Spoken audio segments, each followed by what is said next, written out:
Hello and welcome to Behind the Headlights, Speed Channel's groundbreaking new documentary series that tells the stories of some very special automobiles. These vehicles are so unique that they changed history and impacted the moods and attitudes of generations. I'm Bob Varsha, and I'll be your host as each episode of Behind the Headlights examines one extraordinary car. In this program, we focus on the Porsche 550 Spyder, once owned by acting star James Dean. On September 30th, 1955, Dean was driving his Porsche 550 to a race in Salinas, California, when he collided with another car and was killed instantly. His death sent shockwaves throughout the nation and made Porsche a household name. So what really happened on that infamous day in September of 1955? Who was at fault? And what about the bizarre history of the car itself? In a moment, we'll look into James Dean's strange, rebellious life, his untimely demise, and the mystery surrounding the Porsche Spyder after his death. You'll hear from eyewitnesses to the crash, close friends and relatives of James Dean, and learn how his fast little car became a cultural icon.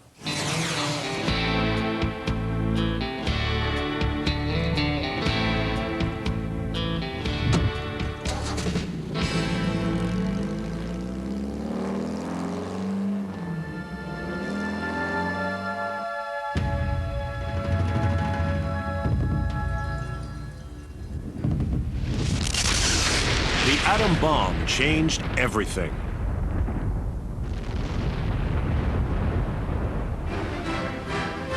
America had convincingly won World War II. Then, the fabulous 50s arrived. It was a terrific time to be alive in this country. The Korean War was over. Eisenhower was president. The interstate highway system was being built, and it just seemed like a magic time. With a screech of rubber, America discovered a newfound fascination for beautiful, fast cars and the people who drove them. It was a time to remember, a time of Uncle Milty, hula hoops, and howdy doody, and of course, the birth of rock and roll. Well, get out of that kitchen and rattle those pots and pans. It was a fast-paced era. Americans were cocky, headstrong, and ready for good times. Thrill-seeking returning GIs turned to fast cars for their post-war kicks. The war's legacy was a macho, live fast, die young mentality that permeated our culture. California proved to be the hotbed for bad boy hot rodders, as well as the newly imported activity of sports car racing. And in the heart of Southern California, Hollywood was grooming a whole new crop of edgy young actors. You're tearing me apart! Who mirrored America's daring new morality. Exemplifying that new morality was actor James Dean, a bona fide bad boy on and off the screen. His obsession with speed drove him to sports car racing. The overnight star of films such as East of Eden and Rebel Without a Cause, Dean first owned a Porsche Speedster, but would forever be linked with the Porsche 550 Spyder.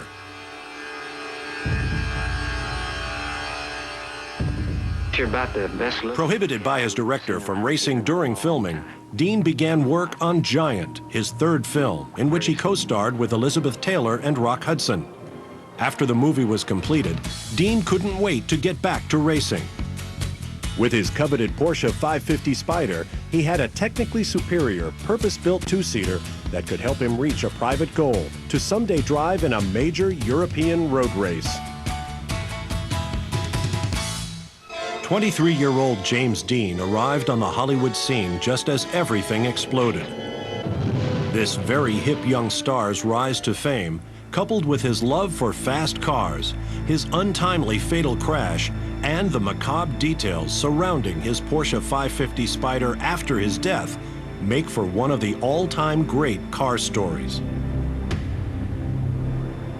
Immortalized today, and forever a symbol of lost promise, Dean's tragic death and his Porsche 550 Spyder are still shrouded in mystery.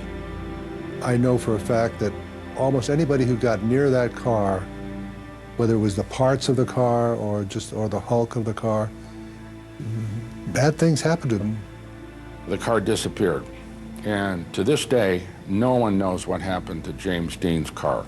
It's one of the big mysteries of automotive lore. James Dean's life ended on a fateful September day. Over the next hour, Behind the Headlights tells the story of that Porsche Spyder and its ill-fated owner and driver, James Dean. James Byron Dean was born on February 8, 1931, in Marion, Indiana. Dean moved from Indiana to Los Angeles at age 5. His mother died when he was just 9 years old. His father sent him home to live with his Uncle Marcus and Aunt Hortense in rural Fairmount, Indiana. In an eerie trip he would never forget, young Jimmy accompanied his mother's body back to Indiana on the train. In high school, the need for speed was always present. He enjoyed streaking around town on his small Czech CZ motorcycle. Marcus Winslow, 10 years younger than Jimmy, was Dean's cousin. He was always kind of reckless on the motorcycle. I know my mom used to get disgusted with him because he would go up the road, turn around, and go by just as fast as it would run. After graduating high school, Jimmy returned to California to pursue an acting career. There he met Bill Bast, another aspiring actor and writer. We got together after a rehearsal for Macbeth. He was playing Malcolm, and he was terrible. And I just thought it was appalling to have Malcolm, I mean, Shakespeare done with a thick Indiana drawl, and he didn't know how to stand. His posture was terrible. Bill Bast and Dean became roommates. And he said, well, you know, we're both looking for the same thing, trying out and trying to make our way in the theater and all of that. And then he started describing his philosophy, which was wonderful because it was so keen and optimistic and filled with hope and determination. His first film was called Hill Number 1. I remember some girls from the Immaculate Heart High School in Hollywood formed a James Dean fan club after seeing that film. Dean's acting career began to pick up. He landed parts in several TV dramas. We moved to New York. I mean, he went there first and then kept sort of bugging me, get your bottom back here. Dean's transportation around New York was a motorcycle. The mechanic who maintained it was another struggling actor with a part-time job. His name was Steve McQueen. Well, maybe I can talk you into marrying me. My dad was coming up as an actor and used to work in a motorcycle shop down in the village and used to actually do tune-ups on Dean's motorcycle at the time. A variety of roles followed for James Dean before he auditioned for the part of Caleb Trask in East of Eden. During the screen test, director Ilya Kazan asked Dean playfully, "Do you think the girls will like you?" Dean nervously flipped something in the air, a switchblade knife. "Sure," Jimmy says. "All depends on whether I like them." Not surprisingly, Dean got the part. It would be his biggest break yet. He returned to Hollywood. Hollywood, he had left hating it and resenting the way they treated him like nothing. And now he came back and there was a little tinge of vengeance in everything. He was Hollywood's bad boy, got a very bad reputation during the first 6 months, 8 months. He was living a very complicated nightlife with a lot of very creepy kind of people who were kind of almost Satanists or something like that. Because he was curious as an actor, he had to experience everything. He was kind of a phenom as far as films are concerned. He was the American angry young man. He was the tortured young guy that nobody understood. East of Eden was a big hit. Immediately after filming was completed, Dean purchased his first Porsche, a 1500 Super Speedster. He loved the car and was anxiously looking forward to racing it. The parts were coming quickly now. With his contract renewed, Dean began filming Rebel Without a Cause. It was the film that would establish him after his death as a rebellious teenager. What? You say one thing, he says another, and everybody changes back again. He would be forever locked in our minds, youthful, flip, eerily confident, and eternally linked with co-star Natalie Wood. I love you, Jim. After Rebel Without a Cause, every kid in America could identify with James Dean. The black 1950 Mercury coupe Dean drove in the film was on its way to becoming an icon. But James Dean wasn't a custom car guy. He loved sports cars. He was not ready for big-time racing competition. However, he loved racing around LA. They got a ride along Mulholland Drive, which is a very curvy drive at the top of the mountains in Los Angeles. Aside from a roller coaster, I don't remember ever being so terrified. We covered about 10 miles in 15 minutes up there. Dropped me back at my car with my knees shaking. In the mid-50s, racing sports cars quickly became very popular. Hundreds of people competed in dozens of makes. Porsche fought fiercely for small car supremacy. Racing was thrilling, but it was dangerous. Safety measures were few. People were hurt and even killed. It was kind of a fashionable thing to be involved in sports car racing in the 50s on the West Coast anyway, and you had some major players out there that were involved in it. One mark would prove to be a giant killer. Lightweight, rear-engined, and air-cooled, Germany's Porsches proved they could not only beat small cars, but also the bigger, faster racers as well. And it was no fluke. Company founder Ferdinand Porsche was a brilliant engineer. Porsche's pre-war efforts culminated in the Volkswagen, a small, affordable, people's car. After the war, Porsche began developing their own sports car, largely based on the Volkswagen. The shortages of everything were tremendous right after the war. They used Volkswagen parts and a hand-built body to build the first Porsche. Low, lightweight, and sleek, the first Porsche sports roadster was designated Type 356. It had a rear-mounted, air-cooled 1131cc VW four-cylinder engine and twin carburetors, which produced 40 horsepower. You can easily see distinctive Porsche design elements that have been carried forward for over 50 years. That first car was an overnight star. It was a radical car for that era. It was streamlined as well as they could make it. It was light, it was fast, and it soon proved that Porsche had the formula right from the beginning. The early Porsches could top 80 miles per hour. Although a limited production manufacturer, Porsche knew that in lieu of big advertising budgets, racing was the crucible to prove the car's superiority and capture the world's attention. Porsche's racing successes came quickly. An alloy-bodied 1.1-liter streamlined Porsche coupe won its class in the grueling Le Mans 24-hour races in 1951 and 52. In the United States, the low, streamlined little cars attracted a lot of attention. Max Hoffman, their dealer in New York, basically decided that if they could sell a car below $3,000 and sell a lightweight car, it would be the perfect basis for a racer. Soon, people who couldn't even pronounce the name Porsche correctly began buying and, more importantly, started racing Porsches and winning those races. James Dean had chosen well when he selected Porsche for his venture into racing. After Ferdinand Porsche's death, his son Ferry became president of the company, and Ferry wanted even more racing victories. The company developed a more efficient overhead camshaft power plant. The new 4-camshaft engine pumped out an impressive 110 horsepower and would easily rev beyond 6,500 RPM. After considerable testing, the 4-cam was ready for installation in Porsche's lightweight 550 racing model. The Spider name would come later. The 550 took Porsche's already innovative engineering reputation to new levels. A rigid ladder frame was topped with a featherweight aluminum body. Extensive wind tunnel testing, rare in 1953, ensured a slippery shape. Joe Plyan was a Southern California race car driver in the 50s. The Porsche 550 Spider had excellent aerodynamics because it was a mid-engine, and the front end, it was low to the ground and had been wind tunneled, and it was tapered down. Fearful of its complicated and unreliable motor, Porsche didn't think the 4-cam was ready for Le Mans in 1953. But amazingly, it won its class.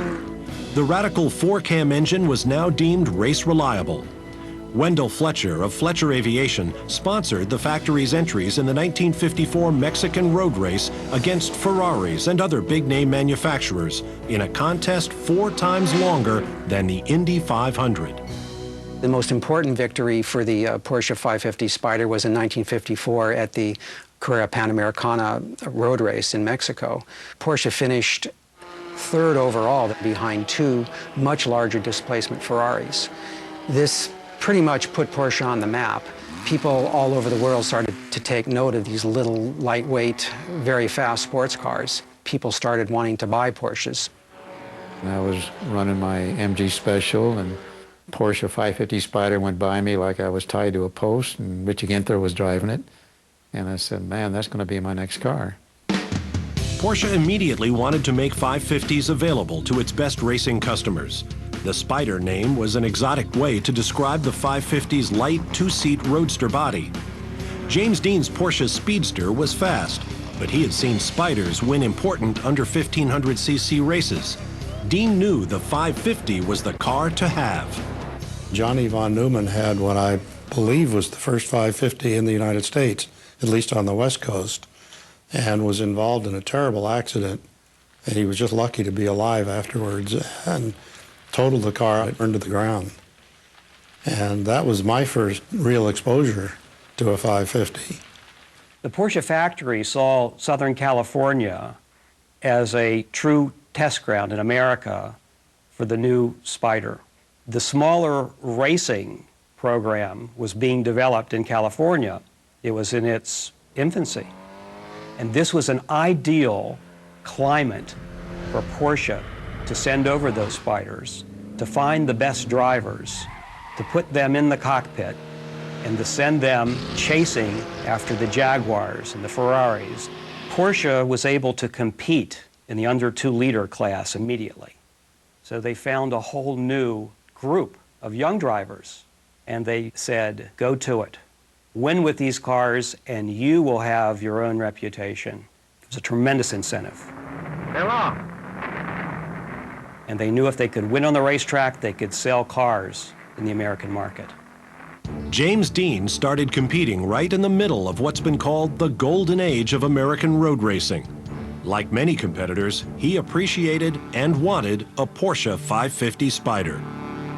It was a car that did predict the sort of mid-engine Grand Prix cars that came along some years later. The Porsche was clearly a car that set you apart. The Porsche Spyders were very fast, but tricky to drive. With its rear weight bias, the Spyder had a tendency to oversteer. A driver could lose control and even overturn. Despite its complicated handling, James Dean would soon acquire the car he believed would give him the winning edge on the racetrack. James Dean's racing career was brief.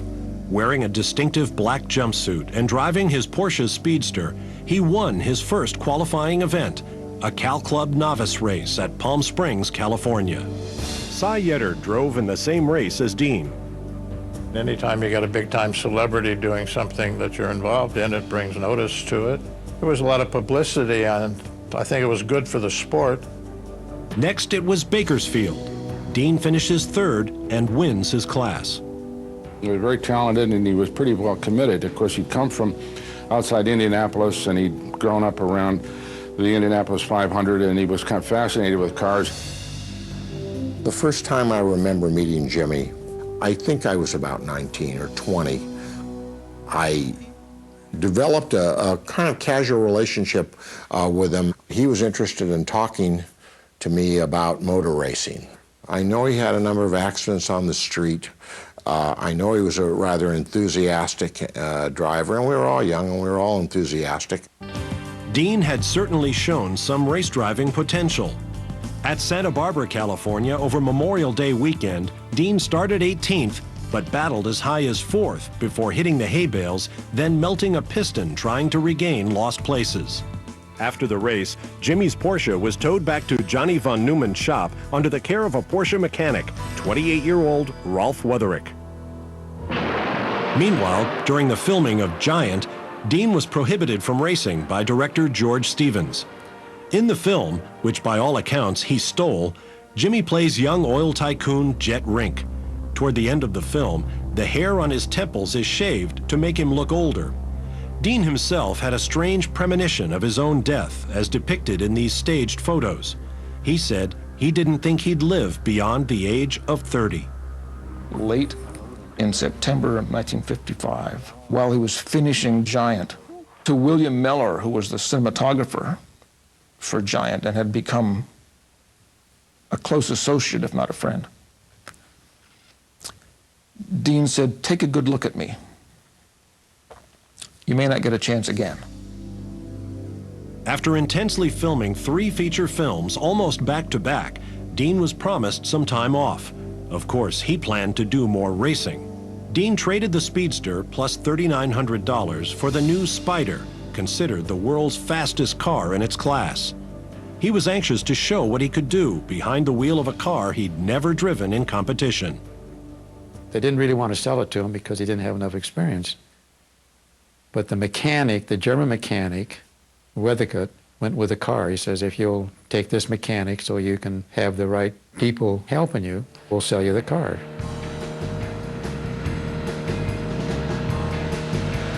Jimmy had the race car the top dogs all wanted. He damaged the Spider in a minor street accident when he sideswiped a car. He wanted the dent repaired and something more.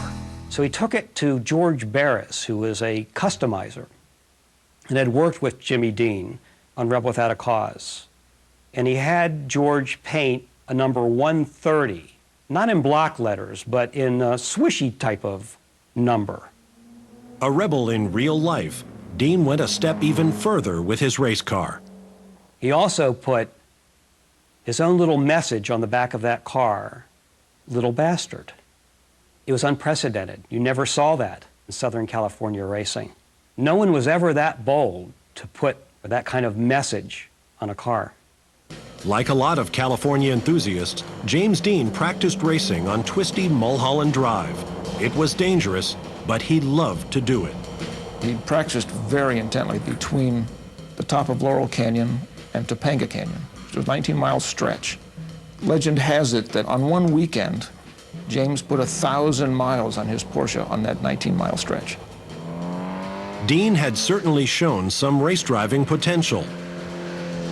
Jimmy had only competed in a few events, and I think it was too early to really make a realistic evaluation of how far he would have gone. I'm sure that he would have developed and probably become a very competitive driver. But death seemed to be dogging Jimmy's footsteps. When James took delivery of his Spider, it was considered to be much too fast for him at that stage of his driving life. Jimmy very enthusiastically took Alec Guinness, who was a new friend, out to show him this fabulous new car he'd just bought. Guinness stood there by the car, looked at his watch and said, "It's 10 o'clock, September 23rd, 1955. If you get in that car, they will find your body in it within a week." So I don't know where he got that clear insight, but he was absolutely right to the day. James Dean planned to race at Salinas near Monterey, California on October 2nd. On the afternoon of September 30th, 1955, along with mechanic Rolf Weatherick, Dean was on his way in his new Porsche Spider, driving up to Salinas and a rendezvous with destiny. James Dean rose to fame with speed as his constant partner, from his teen years to the Porsche Speedster and finally to the revolutionary Porsche Spider. He was extremely anxious to test the fast 550 Spider in a race at Salinas, California. When we return, we'll follow James Dean's fateful trip to Central California, a drive that would change history. On September 30th, 1955, James Dean begins driving his brand new Porsche 550 Spider up the California coast. Entered in just his 4th official race, Dean now owns one of the most sought-after race cars of its time. But as we'll see, what happens at sunset on that ominous September day will be forever etched in the culture and the consciousness of America. If you get in that car, they will find your body in it within a week. James Dean's new Porsche Spyder's engine needs break-in miles. He decides to drive the Spyder the 300 miles up to Salinas, California, so he could familiarize himself with the car. Dean stops at a roadside cafe and gasses up. Photographer Sanford Roth, who was doing a photo essay for Collier's magazine, unknowingly takes what will be the last photo of James Dean alive. With the Spyder's unbridled muffler singing, an excited James Dean heads north toward the San Joaquin Valley. He's soon stopped for speeding, doing 65 miles an hour in a 55 zone. At Blackwell's Corner, Dean speaks with fellow racers Bruce Kessler and Lance Reventlow. We talked for a while, and we agreed to meet for dinner. I was the last one to speak to him before that unguarded fatal moment down the road. Next, Dean heads west on Route 466, directly across a long valley towards Chalem. Despite his earlier speeding ticket, with the arrow straight two-lane beckoning, Dean must have been tempted to floor the accelerator. He speeds past a Pontiac driven by John Robert White, narrowly misses an oncoming car, and then accelerates away. At the same time, Donald Turnipseed, a 23-year-old Cal Polytech student, is heading east on 466 in his 1950 Ford Custom Coupe. Turnipseed intends to turn left directly across Dean's lane onto Route 41. He doesn't signal. He fails to see Dean's low silver Spyder speeding toward him. Dean sees Turnipseed's Ford begin its left turn across his lane and reportedly says, "That guy up there's gotta stop. He'll see us." Turnipseed panics, hits the brakes hard, and skids across directly into Dean's lane. The eggshell-thin aluminum Porsche smashes into the Ford's left fender, flips over, and comes to rest on its wheels. Dean suffers a broken neck. He succumbs instantly. Wutherick is thrown from the car, but he will survive. A dazed Donald Turnipseed suffers little more than a bloody nose. The sun hit the car, and that little silver car kind of blended with the asphalt. You really couldn't have seen it anyhow. It was so small. I would have been amazed if Jimmy had been doing anything less than slightly below flat out. With silver, it was very low, and it probably looked like it was 4 times further away, and of course it was undoubtedly traveling at a very high rate of speed. A few racers passed the wreck on their way to Salinas, but most of them had no idea whose car it was. When my wife and I were driving to a race up in Salinas, the night he got killed, I was trailering my car behind a station wagon, and he passed me in that Spyder that he got killed in. And half hour or so later, we came upon this wreck. The police waved us by. We had no idea it was Dean or if it was any of our group. That night, Jimmy never showed up for dinner. The next morning at tech inspection, we were told about the accident. At that age, we just really weren't prepared to accept it. We, of course, were shocked. Soon, young people all over the world would mourn the loss of James Dean. A month after James Dean's fatal crash, Rebel Without a Cause is released. Giant appears in late 1956.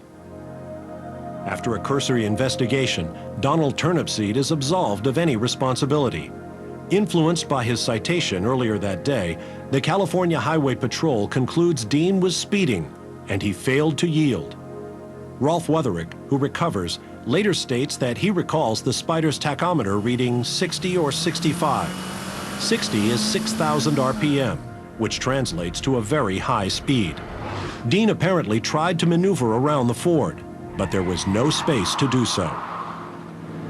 I felt that he was a good driver, but he was over his head driving the Spyder, because if you went so far with it, it was not forgiving. It would spin it out real easy. And I think he was really balling the jack when he hit that other car. Angela Meyer represents Exponent, a company that carefully examines and recreates famous events in history. The difficulty with regard to the Dean reconstruction was we didn't have access to the vehicles. We had all the information from the manufacturers on the Ford and the Porsche. In addition, we had aerial views and a survey done of the accident scene. So when you build a three-dimensional animation, you build the scene, then you put the car in the scene, then you put the people in the car. Turnipseed was estimated to be driving between 50 and 55 miles an hour. Dean's in the accident report was about 70 miles an hour. We found that the car would have spun off into the field. So Dean was actually traveling between 55 and 60 miles an hour at the time of the impact. Dean was given a ticket a few hours before the accident. And if you take the time from the accident, back it up to the time that he got his speeding ticket, given the distance over which he traveled, he would be going around 70 miles an hour. So you could see how the policeman might have concluded, based on the damage to the vehicles, that Dean would have been going around 70 miles an hour. If you look at the accident photographs, you see a set of skid marks, then you don't get skid marks, then you have another set of skid marks, and then there's the impact point. It looks like Turnipseed was trying to make a left turn to try to beat him to the intersection. He started to make the turn, put his brakes on, thinking he couldn't make it, took his foot off the brake pedal, thought he could make it, then put it on again because he knew he wasn't going to be able to, and he hit the vehicle. Ernie Tripke was one of the first California Highway Patrol officers at the scene of Dean's accident. It was just about dusk. The Porsche was a silver gray colored, which blended in with the horizon very well. So I don't think Turnipseed saw Dean until the last few seconds. I don't think the Dean had any intention of stopping. I think he's trying to get around Turnipseed's car. They just didn't see each other until the last split second. But Tripke does contend that Dean was speeding. We calculated the average speed from the time he received the citation to the time of the accident, figuring he was driving the whole time he'd average 69 miles an hour. But I think he was going much faster than that. Today, Officer Tripke faults both drivers for the wreck that took Dean's life. Turnipseed possibly for violation of right-of-way and Dean for excessive speed. The witness that he passed just moments before the accident said he was traveling at a very high rate of speed, anywhere from 85 to 100 and some miles an hour. At first, Tripke had no idea how famous the victim was or would become. I had never heard of James Dean the night of the accident.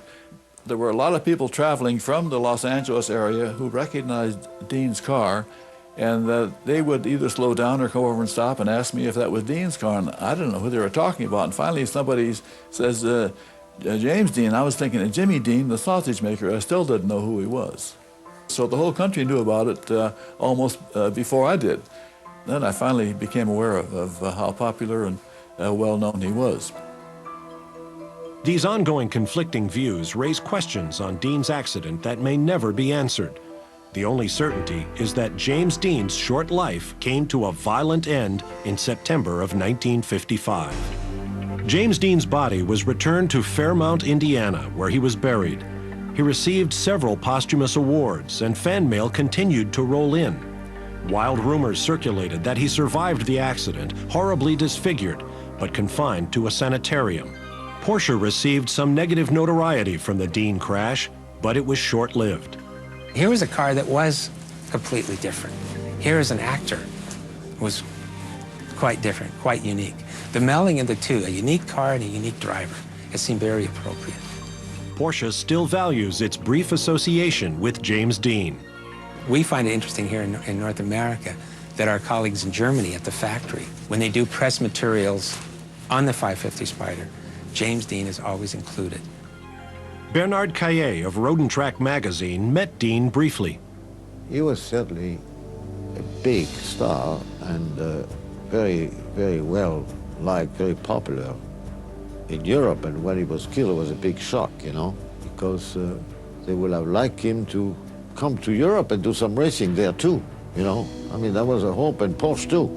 Porsche was very happy to see Dean driving one of the car, you know, and Porsche got massive publicity. Despite Dean's accident, the Porsche Spider accomplished what Ferry Porsche had wanted, the first of a long line of racing successes that helped the company grow and prosper. James Dean was gone in an instant, but strange events continued to swirl around his wrecked Porsche Spider. Dr. Troy McHenry was killed in an identical Spider that used the engine taken from Dean's car. William Estrich installed some suspension parts on his Spider from Dean's car, and he too crashed. Race car driver Bill Pollock was a contemporary of James Dean. I know for a fact that almost anybody who got near that car whether it was the parts of the car or the hulk of the car. Bad things happened to him. George Barris, who had that car, he had all kinds of physical problems. George Barris bought the wreck, made a few cosmetic changes, and booked the Dean Porsche on a nationwide tour. In 1960, it mysteriously disappeared. The outcome of the whole affair of the wreck become probably the most talked about, most advertised, publicized, and shall we say, it was called the curse of the James Dean's death car. There was always something happening. Up in Northern California, some guys were waiting for the cars to come out of the truck. The bed came down, broke the guy's both of his legs.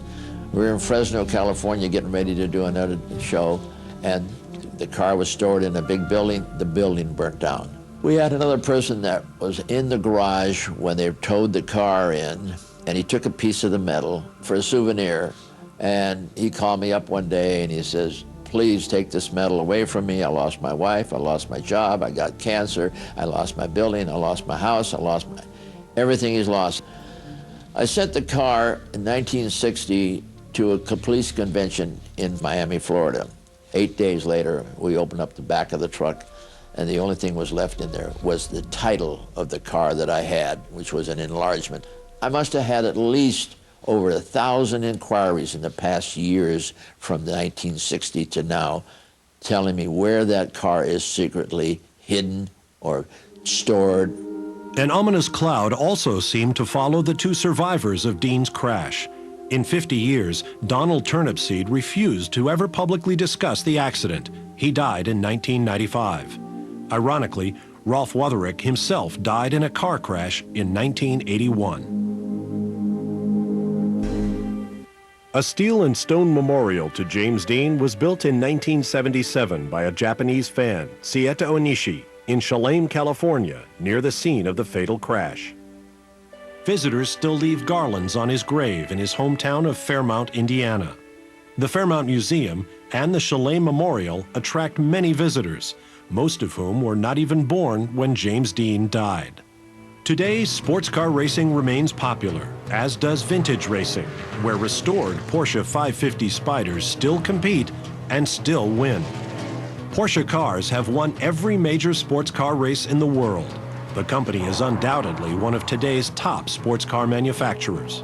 The 550 Spyder is a car that just won't die.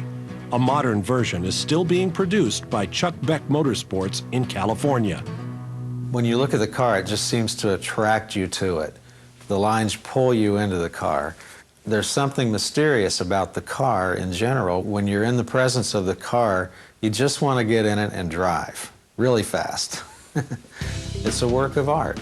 It's truly a work of art that has withstood the test of time.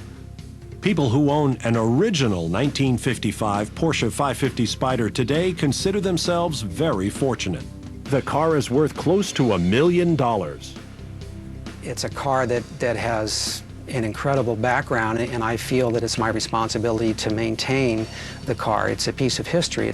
When I take the 550 to an event, there's two basic questions that people ask me. Is this the car that James Dean was killed in? And yes, it was, and I think that's a very important part of the history of the car. The other question people ask is the importance of the car in motor racing history. 3 years of racing success proved very fruitful for Porsche. Their production cars became popular all over the world. They produced a car that was very light, very fast, beautiful to look at. What more could a sports car enthusiast want? It just seems like as time went on, people began to connect Porsche Spyder and somewhat the Speedster to James Dean because of his fame and actually his skills at racing. The Spyder inspired the current Porsche Boxster series, and you can see its lines reflected in the new Carrera GT. Undoubtedly, no other car that Porsche has produced has influenced future Porsches more than the 550 Spyder. James Dean's memory continues to fascinate and intrigue us because he showed so much promise and because of the mysteries that still swirl around his death and his Porsche Spyder. Dean will not fade away. It's amazing. It goes on and on and on. He will never be without fans. Just never. 50 years later, I'm amazed that Jimmy's death is such an event with people who never knew him. He had a short film career, a shorter racing career. He was certainly a different and unusual fellow. This guy must have captured the public in a way that I never thought could be done. James Dean's death and its aftermath still haunt historians. Remember, Alec Guinness gave him a week to live when he saw the Spider. Did James Dean too somehow sense his impending death and his lasting fame? Jimmy once said to his Fairmount pastor, "To me, the only success, the only greatness is immortality." Shortly before he died, James Dean had appeared in a public service safety film with fellow actor Gig Young. It's another strange occurrence that speaks to the premonition Dean seems to have had of his own death. Do you have any special advice for the young people who drive? Take it easy driving. The life you might save might be mine. Forever young in our mind's eye, James Dean is still 24 years old, wearing a t-shirt and his red jacket with his collar turned up. His acting wasn't really acting. He would live the part, to be a militant, to be a nonconformist who didn't want to go with the establishment. You want to kill your own father! He became the ultimate rebel. Andy Warhol wrote, "He's not our hero because he was perfect, but because he perfectly represented the damaged but beautiful soul of his time." He had everything: great looks, a fabulous acting career, and the most desirable sports car of its day, the Porsche 550 Spider. James Dean drove the way he lived, on the edge and never afraid to gamble. He had frequent premonitions of an early death, and he coveted immortality. His friend and fellow actor Alec Guinness predicted the date of his death to the day, and after that death, his car wreaked havoc on all who came in contact with it. Now, there are many questions surrounding this tale that may never be answered, but one thing is certain. Almost 50 years after his death, James Dean remains an indelible part of our history, as well as that of the Porsche 550 Spider. I'm Bob Varsha. Join us next time here on Behind the Headlights for the story of another extraordinary automobile.